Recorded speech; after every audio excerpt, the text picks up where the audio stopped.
Yo, I'm gonna be honest. I don't think I would do too good in like a war scenario. Like, you know how there's been like world wars, like there's just constantly wars going on, and we got that shit going on in Palestine right now. Free them, free the brothers. But I just don't think I would do that good in a war scenario. Like, they used to have drafts back in the day, like back when my grandpa was growing up. That motherfucker got drafted and turned into a medic. And all I knew, he was a fucking medic in the war, and I knew him as just some old guy that I had to talk mad loud for him to hear me. Like, when I was around my grandpa, like, I'd have to be like, Grandpa! Like, if we were at dinner or something, I'd have to be like, Grandpa, pass me the mashed potatoes, please, now. And then he still wouldn't even fucking hear me sometimes if I would do that. Like, this is how literally it would go at the dinner table. Like, just, like, white as hell. So, like, my grandpa would make, like, corned beef and shit like that. And don't sleep on corned beef, because corned beef is fucking extraordinarily good. Like, I'm not even gonna lie about the fact that corned beef is like, I'll eat the corned beef and then 2 hours later I'll feel like I'm fucking SpongeBob in that one episode because how salty it is. But like, I'll be like, Grandpa, can you please pass me the corned beef and hash? Because I use like please and thank you because I was taught my fucking manners when I was a kid. I'd be like, Grandpa, can you pass me the corned beef? And then he would just like stone face my shit. So then I'd look around at like my parents and they'd be like, well, you're gonna have to fucking say it louder. Like, they wouldn't say that, but like I could tell by the way they're looking at me, that's what they were saying in their heads. So then I'd have to be like, Grandpa, please pass me the corned beef now. And then he would finally fucking pick it up. And even then, like, I'd have to even sometimes go higher. So like, that motherfucker was a medic in like World War II type shit. And now the motherfucker can't hear. Basically, all I'm trying to say is, if they had like a 2024 draft, so I'm 21, so I know my ass would be first getting drafted. And if I walked in there, fucking forget about it, dude. If I walked in there after I got drafted, they would put me straight on the fucking front lines, dude. And I would have no say over it. I'd have a fucking bayonet with a rifle, and I'd have to like stab people in the chest. And I don't know if I'm capable of that, because I watched like fucking 1917 and what's that one with Tom Hardy? Fucking what's that one? Dunkirk, bro? Like, I'd get fucking shell-shocked for real. Like, it wouldn't be pretty. Like, just me, like, contemplating storming the fucking beaches of Normandy, dude. Like, I just don't understand.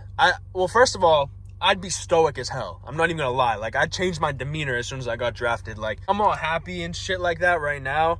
But, like, if I was in the draft, as soon as I fucking picked up, like, okay, I'm just walking through my house. I eat my fucking 4 eggs and oatmeal with blueberries for breakfast, getting anabolic. I have my creatine. I come to the front door, look through my mail, open my mail with the fucking, I have one of those mail opening knives, open it up.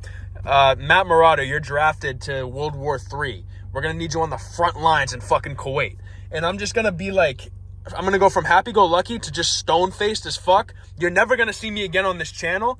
And I'm just going to tat up my whole body, get a bunch of brands. Like, I'm going to brand, like, the letter U on my, like, right pec for some reason, because that's probably, like, the coolest thing you could brand. I'd, like, shave my head completely. Like, I think they make you do that shit anyway.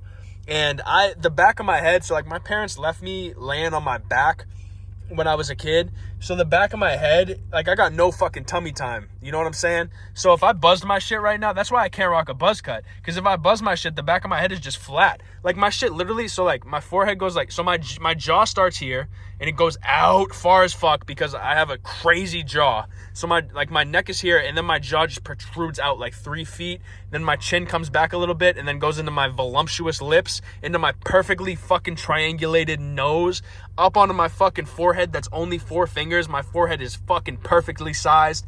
And then my head goes, like, back like this, and then just right from here, from the back of my head, it takes a fucking 90-degree turn and just goes straight down all the way to my ass. And then when we get to my ass, it just goes on for days because I got a fucking horse's rump hanging off my fucking... all my jokes just end up with me talking about my fucking physique in some way, so I'm sorry about that. But the back of my head is really flat, so when they buzz my shit, I'd probably be getting clowned. And I don't even know if I could fit, like, a military helmet on my fucking cranium.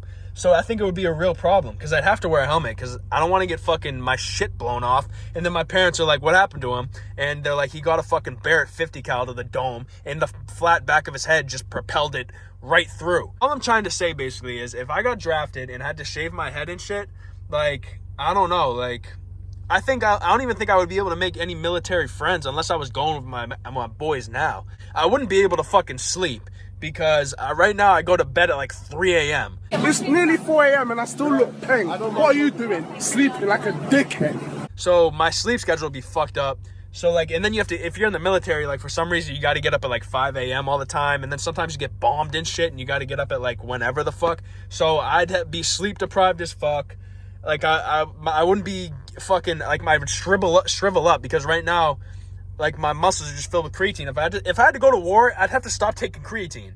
That's the biggest deal. Seeing my family, I could go without my family. I could go without, like, I don't know, like, sweet food and shit, like cake. I love cake, but I could go without it. But if you take the creatine away from me, bro, you're just got that, at that point, like, I'm just gonna end up fucking hanging from the bathroom. You know what I mean? And bro, I don't know if you guys, bro, you see those Vietnam traps that they be doing? Like, I don't want to fall into like a Vietnamese spike trap. Like, if I'm going to war, like, there's so much shit that could happen. Like, you could just take a stroll in a Humvee, just like scouting the area, and get your shit blown off by some fucking guy with a rocket launcher that's in the fucking mountains. Like, I really don't want that. I don't want that to be my destiny. So basically, I guess let's all band together as a fucking civilization and make it so there's not gonna be a World War III. Because I don't think, just do it for me. If for anything, don't do it for the cities that are getting destroyed. Do it for me. I think I would be above all the other shit just because the back of my head is so flat. I'd have to stop using creatine, and you guys don't want to see me when I'm off the creatine. So just because of those two factors, I'd say let's stop all war. That's my message. Stop all war. That's the point of this video now. I came into this video having no point. Now the point, so this video now makes sense. Stop all wars so Matt Marauder can still take creatine. So let's keep funding my... No, please don't tell me it's true. Don't tell me Matt Marauders are gonna watch Starship Troopers. Please don't say the prophecies were true.